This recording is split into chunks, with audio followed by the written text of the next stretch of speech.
इसमें तो एग्जाम्पल 28 करके दिया है ना।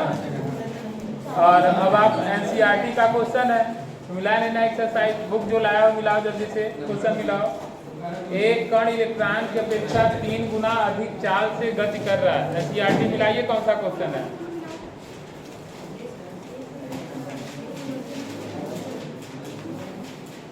एक कण, सबसे लिखते रहो, छोटा सा सेंटेंस है लिखो। एक कण इलेक्ट्रॉन की अपेक्षा 3 गुना अधिक चाल से गति कर रहा है।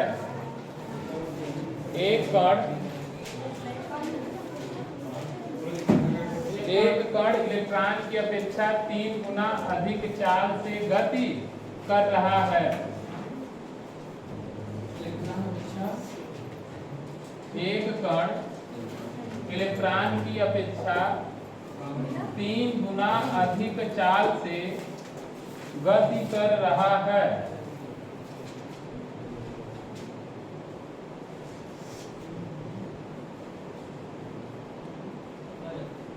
हाँ, एक कण इलेक्ट्रॉन की अपेक्षा 3 गुना अधिक चाल से गति कर रहा है।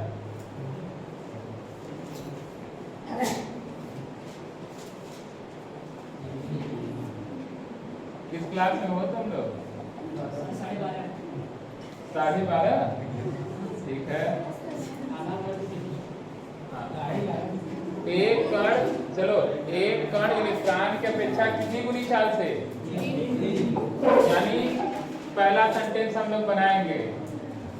V क्या लिखेंगे, कण, 3 किसका, इलेक्ट्रॉन का। पहला सेंटेंस, एक कण इलेक्ट्रॉन की अपेक्षा 3 गुना चाल से चल रहा है। इस कण की द्विब्रोगली तरंगदैर्घ्य और इलेक्ट्रॉन की द्विब्रोगली तरंगदैर्घ्य का अनुपात लिखिए। इस कण की द्विब्रोगली तरंगदैर्घ्य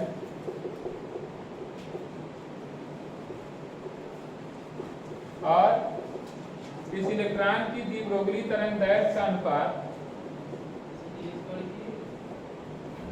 इस कण की द्विब्रोगली तरंगदैर्घ्य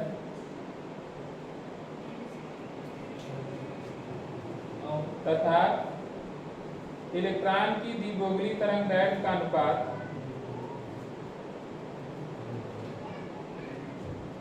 1.813 गुणित 10⁻⁻14 1.813 गुणित 10⁻⁻14 है।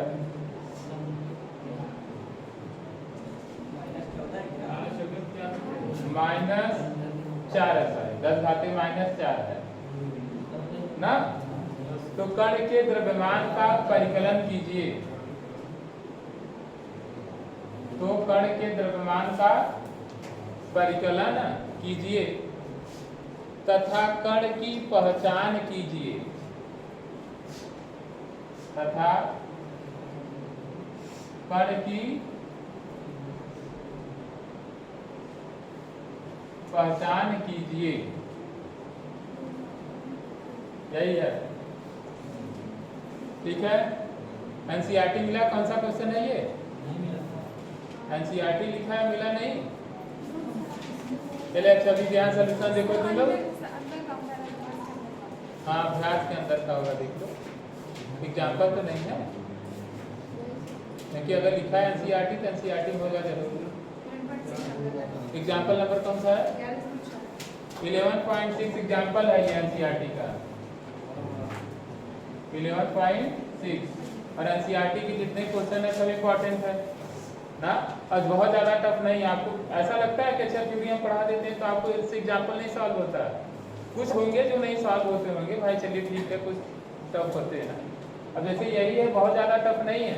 हाँ, ये है कि अभी पहली बात में, अभी देखो पिछले वर्ष यानी कि जस्ट जो ये सीबीएसई का निकला हुआ है, उसमें जितने भी क्वेश्चन आए थे सब रेशियो वाले क्वेश्चन, ऐसे ही अनुपात दिया है, अनुपात ऐसे दे करके पूछ रहा है, तो लड़के कंफ्यूज हो गए। क्योंकि ज़्यादातर आपका जो फार्मूले पर क्या होती है, पकड़ होती है ना, वो डायरेक्ट फार्मूले पर होती है, अनुपात वाले पे आपका पकड़ होता ही नहीं है। और जबकि सिंपल फार्मूला पता है तो अनुपात आप आसानी से कर लोगे। जैसे यहाँ देखो, नॉर्मली सोल्यूशन अगर हम स्टार्ट करें यहाँ से हल में, सिंपल सा फंडा आपको लेना है। क्या लेना है?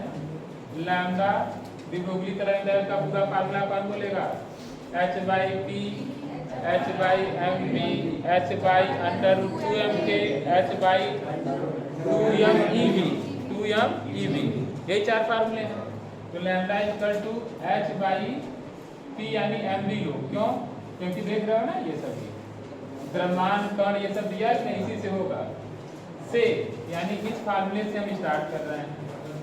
और क्या ले रहे हैं? सबसे पहले देखो जरा, लैम्डा कण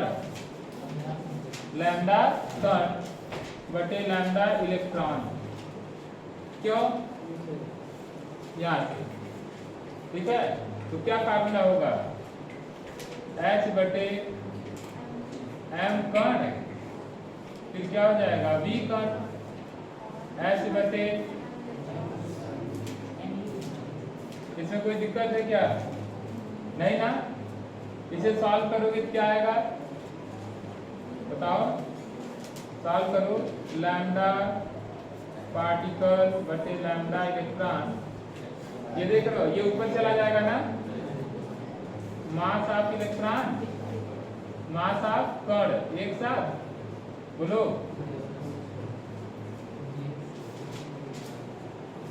हो गया ना? मतलब इलेक्ट्रॉन का द्रव्यमान बटे कण का द्रव्यमान, इलेक्ट्रॉन का वेग बटे कण का वेग। और सॉल्व करो, चलो वैल्यू देखो आपको दिया है, क्या दिया है बताइए जल्दी से, वैल्यू क्या दिया हुआ है बोलो? सबसे पहले देखो कण इतना क्या है, कण देखो, कण बड़ा इलेक्ट्रॉन का 3 गुना रख देंगे, तो कण की जगह 3 भी लिखेंगे, ये कैंसिल हो जाएगा। तो क्या मिला हम लोग को? लैम्डा कण, lambda electron, mass of electron, mass of कण, वी लिखेंगे ना, ये देखो कण की जगह v से v, ये वैल्यू देखो हम लोगों को पता है, ये दिया है, देखना दिया है नहीं? 1.813 10 घाते -4, मास ऑफ इलेक्ट्रॉन आपको पता है 9 से 10 घाते -31 या 9.1 से 10 घाते -31। कण का द्रव्यमान हम लोग को क्या करना है? निकालना है। ये 3 हो गया। अच्छे से 9 रखो, क्या रखो? 9 क्यों रख रहे हैं? ताकि ये 3 जा, समझ रहे नहीं? कैंसिल हो जाए, टोटल वैल्यू इधर ट्रांसपोज कर लो, पक्षांतर कर लो, 3 आ गया, बराबर क्या आ जाएगा? गड़बड़ कर लिए क्या? हाँ, कण का निकालना है ना, तो m कण इधर रखो, 3 गुणित 10 घाते -31 ये ऊपर, और 1.813 -4 गया ऊपर, 3 बटे 1.813, ये 10 घाते -27 हो जाएगा, नहीं बोलो ना? अब ये डेसिमल हटा लो, डेसिमल हटाओगे तो 3000, बताइए। अब इसे भाग करिए आप, 3000 में 1813 से भाग करिए,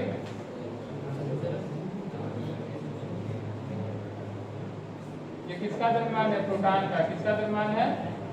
ये लगभग किसके द्रव्यमान के बराबर है? प्रोटॉन के द्रव्यमान के बराबर है, यानी जो कण है वो प्रोटॉन है। क्या है? द्रव्यमान आ गया, कण की पहचान भी हो गई, तो क्या है? प्रोटॉन। क्या है? प्रोटॉन है। समझ में आया कि नहीं? आ गया? 1.65 या 1.6725, ठीक है, अप्रॉक्सीमेट ये प्रोटॉन के कण के बराबर है। अगर नहीं है तो अच्छे से करना है, तो आप इसे भाग कर लीजिए, 1.6 ऐसे समथिंग जो आएगा वो प्रोटॉन के द्रव्यमान के लगभग क्या है? बराबर है। समझ में आ गया? बोलो। बहुत कठिन है, एनसीईआरटी का कौन सा एग्जाम्पल है? 11.6, ठीक है, कर लीजिए इसको जल्दी से।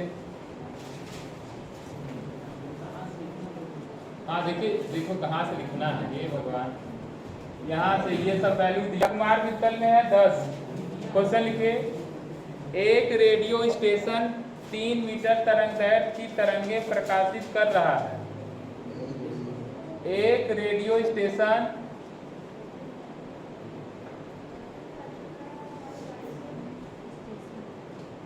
क्या, जाओ देखो कौन साइकिल खड़ा किया और रास्ते में हटाओ। एक रेडियो स्टेशन 3 मीटर तरंगदैर्घ्य की तरंगे प्रसारित कर रहा है। हाँ, एक रेडियो स्टेशन 3 मीटर तरंगदैर्घ्य की तरंगे प्रसारित कर रहा है।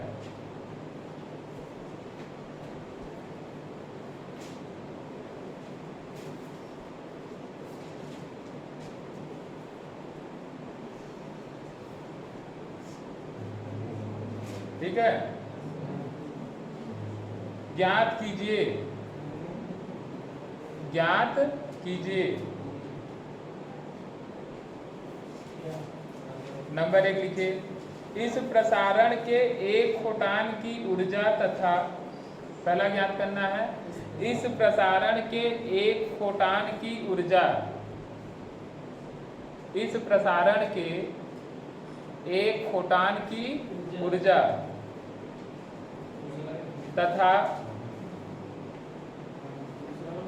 हाँ दूसरा नंबर, तथा करके दूसरा नंबर लिखिए,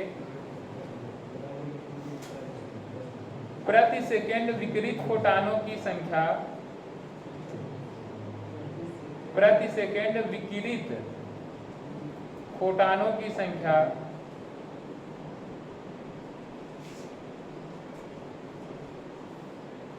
प्रति सेकंड विकिरित फोटानों की संख्या यदि विकिरित क्षमता 10 किलोवाट है, यदि विकिरित क्षमता 10 किलोवाट है। बताएं, इस पे क्वेश्चन बताए हैं। क्यों, इसमें क्या नहीं समझ में आ रहा है जी? कौन पूछा है? हेलो, इसमें क्या नहीं समझ में आ रहा है यार? बताओ। हाँ, तो ये आपको बताया है, क्यों भूल गए थे इसको? मैं इसमें आपको बताया था, एक तो एच सी बाई लैम्डा, पहले कंडीशन में लैम्डा दिया है, एच सी बाई लैम्डा करोगे, लैम्डा जगह 3 मीटर रखोगे, एच सी क्या हो गया, एच इंटू सी, सीधा आ जाएगा। फिर वाट वाला बताया था, कौन बताएगा? P बराबर N H C by lambda, P बराबर N H C by lambda. और पहले कंडीशन में एच सी बाई लैम्डा निकाले ही हो, अभी एच सी बाई लैम्डा करेंगे, पहले वाले में आएगा, तो उसी की वाट में भाग कर देंगे तो हमें पता चल जाएगा कि प्रति सेकंड कितने फोटान निकल रहे हैं। रिया आ गई है? क्या नानी दी? शादी पड़ा था, मेहंदी वहदी नहीं लगाई? हाँ, आजकल वो फैशन चला हुआ है ना, ये मेहंदी पता चलता है कि हाँ भाई पूरा चलिए सेटिंग। आजकल तो लड़के भी लगा रहे हैं, मेहंदी लगा ही लेते हैं ना, बढ़िया रची जाते हैं ना, मतलब सब कुछ सही सही बा, कुशल मंगल। हाँ, तो गाँव में प्रचलन है ना, वो लड़कियां जब मेहंदी लगाती हैं तो अगर बढ़िया रची जाता है तो हाँ बनी ही हो। अब अरे ये नहीं कि ब्रांडेड लगावत न माने करे तो बने है कि नहीं? चलो अच्छा, चलो स्टार्ट करें हम लोग। कैसे करोगे? यहाँ देखो, सबसे पहले आलो, ये एनसीईआरटी का क्वेश्चन है। कौन सा क्वेश्चन है? ये भी पूछ रही थी, इसी में बताया था, क्या नाम है इसका? अंकिता ना। एनसीईआरटी का एक्सरसाइज का चौथा 5वां नंबर क्वेश्चन है ये, तो इसी टाइप का है, ये वैल्यू नहीं है। यहाँ चलो देखो कैसे सॉल्व करोगे। क्या दिया है? लैम्डा की वैल्यू 3 मीटर, और क्या दिया है? वाट, पावर 10 वाट है, 10 किलोवाट। बात मत करो। तो प्रति सेकंड फोटानों की संख्या n पूछ रहा है। सबसे पहला जो है एनर्जी जो पूछ रहा है, E equal to H C by, चलो H की वैल्यू, C की वैल्यू, कितना सुंदर ये दिया है ताकि सब क्या हो जाए, कैंसिल हो जाए। 6.6, रुक जाओ, चला ये -34 और +8 के हल करके कितना है? 10 पावर -34 और 10 पावर 8 को सॉल्व करोगे कितना आएगा?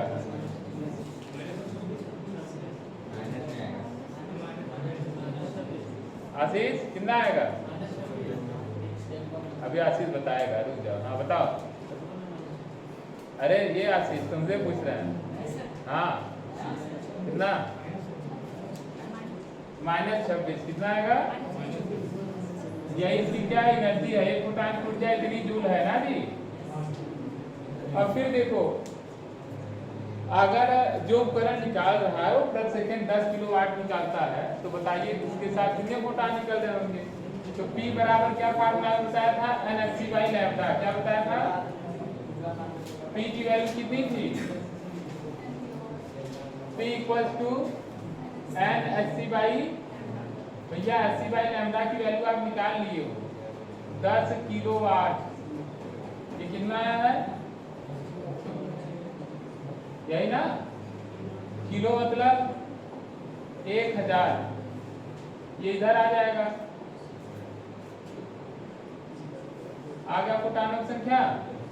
कैसे सॉल्व होगा सर आप जानिए।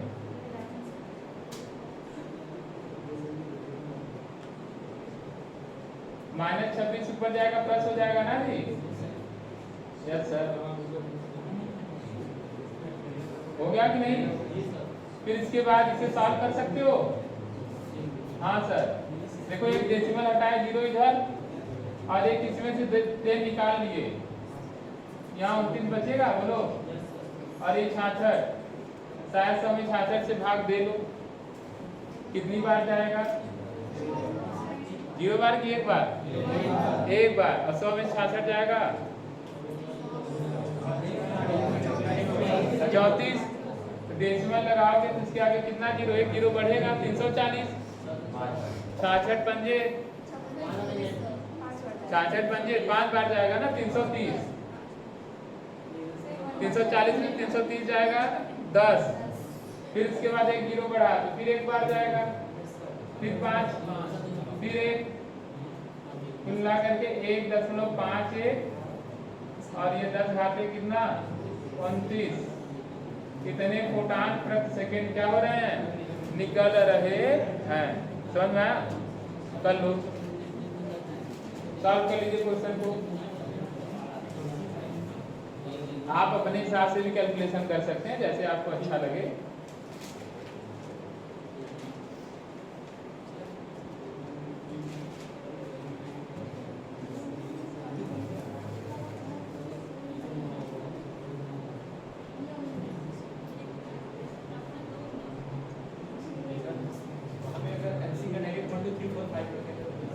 हाँ सही है, वो तो बताया था मैं उसमें, डायरेक्ट एलसीएम वैल्यू में निकाल के बताया ना।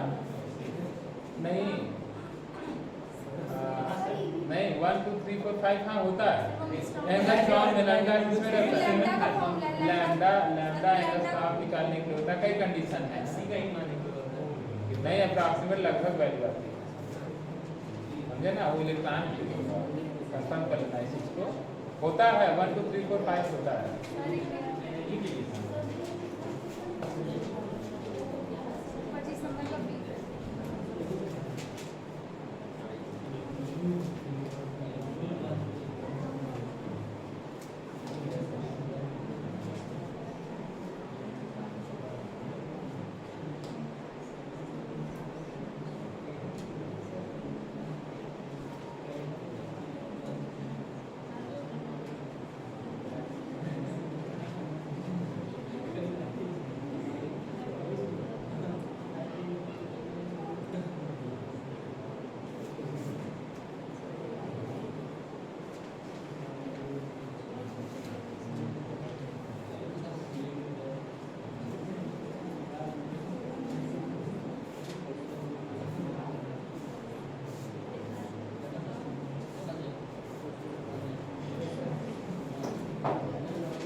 अतिरिक्त अभ्यास ना, अतिरिक्त अभ्यास का कौन सा क्वेश्चन है? 25वां।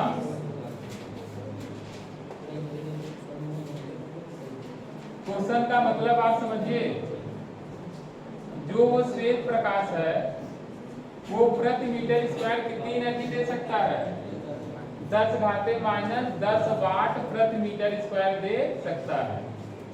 यानी 1 मीटर स्क्वायर अगर एरिया है और वो श्वेत प्रकाश यदि जल रहा है तो पूरे 1 मीटर स्क्वायर एरिया से कितनी एनर्जी प्रोवाइड करा देगा? 10⁻⁻10 वाट, यानी 10⁻⁻10 जूल प्रति सेकेंड प्रति मीटर स्क्वायर, इतनी एनर्जी वो दे रहा है। अब श्वेत प्रकाश की जो आवृत्ति है 6×10⁻14 है, और हमारे आंख का जो रेटिना का एरिया है मतलब जितने भाग में चाहिए वो कितना चाहिए? 10.4 मीटर स्क्वायर है। तो सबसे पहले मेरे आंख से प्रति सेकेंड कितना एनर्जी अंदर जाएगा ये निकाल लें, फिर जो प्रति सेकेंड एनर्जी मेरे अंदर जाएगा वही NH², वही क्या हो जाएगा? NH²। फोटानों की संख्या गुणित एक फोटान की ऊर्जा होगा कि नहीं? अब वो कैसे, हम पीछे देखे हैं वहां पे कैसे वो क्या किया, डायरेक्टली हर चीजों को कर दिया है। आप ऐसे मत करिए, क्या लिखेंगे? सबसे पहले लिखेंगे 1 मीटर स्क्वायर। 1 मीटर स्क्वायर बराबर कितना? 10⁻⁻10 जूल प्रति सेकेंड ना जी। 1 मीटर स्क्वायर का हमें पता है, हमें कितने मीटर स्क्वायर का चाहिए? 0.4, इसलिए 0.4 मीटर स्क्वायर बराबर, ये सेंटीमीटर है, मीटर में कन्वर्ट कर लो। कैसे बदलोगे भाई? सेंटीमीटर मीटर में 10,000 से भाग कर लो, 1/100 हो जाएगा, उसी का स्क्वायर करोगे कितना आएगा? 10,000। इसलिए क्या लिखोगे? 0.4 इंटू कितना? 10⁻⁻4 मीटर स्क्वायर ना। समझ आया नहीं? ये यही हम कन्वर्ट कर देना, बराबर 10.4 सेंटीमीटर 1/100 का क्या? Mole square. ये 10,000 आएगा, ऊपर जाएगा 10⁻⁻4, इसलिए 10.4 × 10⁻⁻4 मीटर स्क्वायर बराबर कितना हो जाएगा? 0.4 गुणते 10⁻⁻4 10⁻⁻10 जूल प्रति सेकेंड ना। कितना आएगा बताओ? 10⁻⁻14 यही हो जाएगा ना, और एक ये 10 हटेगा तो 4 × 10⁻⁻15 प्रति सेकेंड ना। इतना मिल रहा है, इतने मीटर स्क्वायर में कितनी एनर्जी मिलेगा? इतना जूल प्रति सेकेंड मिल जाएगा। अब फिर क्या लिखोगे? P बराबर क्या होता है? NHc/λ या H² बोलो, यहाँ वृत्ति दिया है ना, ये रखेंगे। n की वैल्यू कितना आएगा? देखो P यही आपका वर्क करेगा ना। P कितना हो जाएगा?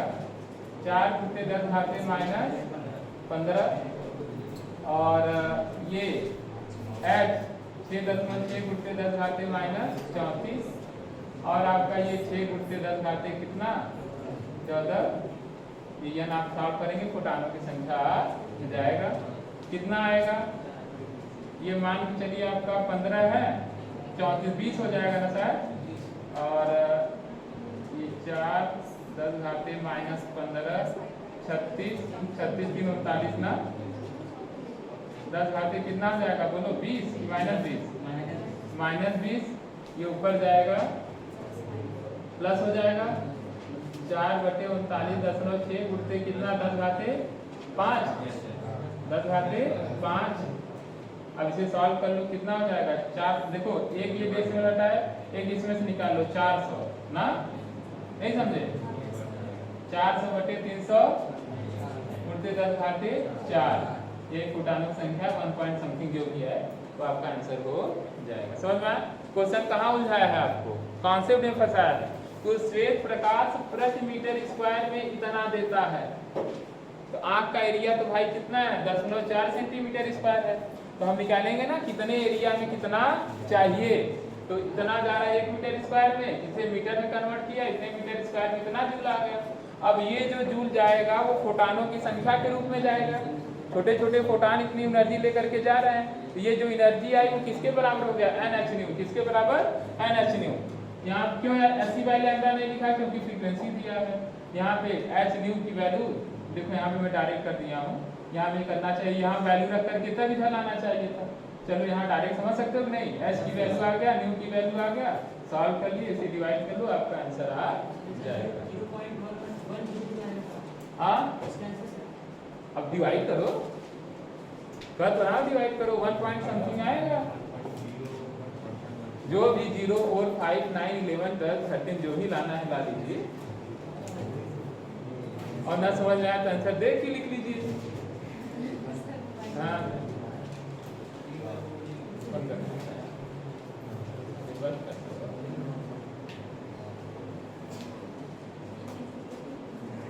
बाई QB, देखो मैं बताता हूँ, ये जो आपका NCERT का इस चैप्टर का 11.21 क्वेश्चन है। आपका फार्मूला पीछे चुंबकीय क्षेत्र में, चूंकि आप डायरेक्ट सेकेंड पार्ट पढ़ रहे हैं ना, हाँ वहाँ से उठा करके पूछा है। E/m का रेशियो, ये केमिस्ट्री में बहुत बार आया है। E/m का रेशियो डिटरमाइन करना केमिस्ट्री में आता है। सबसे पहले ना E/m का अनुपात पूछा जाता है, हमें उतना याद नहीं है, मगर यहाँ देखो होता क्या है, जब भी कोई चीज, कोई भी आवेशित कण किसी भी चुंबकीय क्षेत्र के लंबवत प्रवेश करता है तो वृत्ताकार पथ पे घूमने लगता है। मैं क्या बोला, कोई भी आवेशित कण यदि किसी चुंबकीय क्षेत्र के लंबवत प्रवेश करता है तो वृत्ताकार पथ पे घूमने लगता है। जैसे यहीं पर मान लो इधर से इधर ऐसे है क्षेत्र, यार यहाँ पे उत्तर क्या होगा, नाभ इधर से इधर रहेगा। वास्तविक जो क्षेत्र की दिशा रहती है दक्षिण से उत्तर की तरफ रहती है, इधर से इधर है। और मान लो ये मान लो इलेक्ट्रॉन है, ऐसे लंबवत जाएगा ना, ये क्या करेगा, सीधा ये ऐसे सर्कुलर लूप पे ऐसे घूमना चालू कर देगा। हाँ ठीक है, लॉरेंज बल वगैरह होता है, ये आपको बताया जाएगा। अभी आप डायरेक्ट सेकंड पेपर पढ़ रहे हैं, नहीं कोई बात नहीं, कोई टेंशन नहीं है। वृत्ताकार पथ पे घूमता है और उसकी त्रिज्या का फार्मूला होता है mv/qb। क्या होता है, उस कण का द्रव्यमान, उस कण का वेग, उस कण का आवेश और चुंबकीय क्षेत्र। क्या प्रवेश कर रहा है, इलेक्ट्रॉन। क्या प्रवेश कर रहा है, mass of electron, velocity of electron, ये ई रहेगा ही, बोलो। और यहाँ पे चुंबकीय क्षेत्र हो गया। कंफ्यूजन है नहीं, क्या चाहिए, E/m ट्रांसपोज कर लो तो इधर आ जाएगा, बोलो जल्दी से। EBR बराबर E/m नहीं निकाल सकते हो, बोलो सुनैना, हो गया कि नहीं। अब आपको पूरी वैल्यू E/m दिया है, अरे सॉरी यार, R पूछ रहा है ना, R पूछ रहा है तो क्या हो जाएगा, mv/e, और क्या हो जाएगा, v/b हो जाएगा कि नहीं। चलो हमें E/m की वैल्यू दिया, हमें चाहिए क्या, m/e। क्या चाहिए, m/e। इसका उल्टा नहीं कर लोगे, हाँ सर उल्टा कर लेंगे, मान गई बात को। चलो वेग दिया है, क्षेत्र दिया है, बोलो। यहाँ क्यों ये क्वेश्चन दे दिया, हमने समझ में आ रहा है, सनक गया था क्या NCERT वाला। ये आपका सीधा प्रथम प्रश्न पत्र का है। ये चैप्टर आपका होगा एक समान चुंबकीय क्षेत्र में आवेशित कण का पथ करके एक टॉपिक है वृत्ताकार। खैर MCQ बहुत ज्यादा आता है उस पर, तो वहाँ पे ये फार्मूला है, इस फार्मूले से इसका क्या कैलकुलेशन आप कर लीजिए, रेडियस आ जाएगा। समझ में, कैलकुलेशन कर लोगे ना, कर दें क्या, 10 भाग तक करने दो।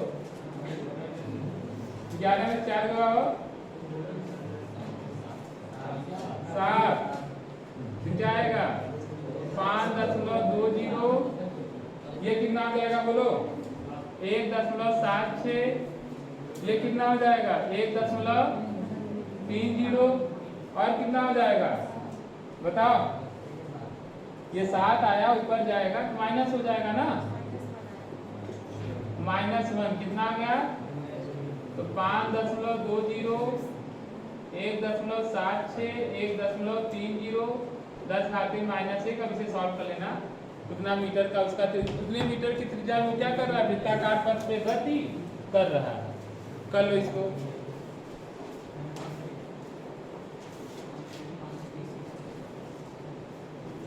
बंद कर दो यार।